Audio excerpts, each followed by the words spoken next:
এই দিবসের প্রতিপাদ্য পর্যটন শান্তির শপথ। এই দিবসের সংকল্প রেলির মাধ্যমে রেলি সম্পন্ন করে আজকে আলোচনা সভা। শুরুতে আমি অনুষ্ঠানের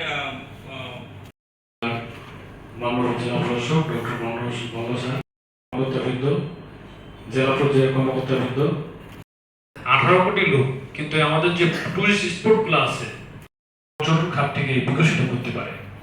কারণ মানুষ কিন্তু আমি এই মুহূর্তে অনুরোধ জানাবো আমাদের হোটেল মালিক খাতটিকে বিকশিত করার জন্য বাংলাদেশ এখন দেখা যাচ্ছে যে পর্যটন কেন্দ্র করে বিরাট একটা অর্থনৈতিক কর্মযজ্ঞ আবর্তিত হয়। খাতে দেখবেন যে একদিন অতিরিক্ত জেলা প্রশাসক সার্বিক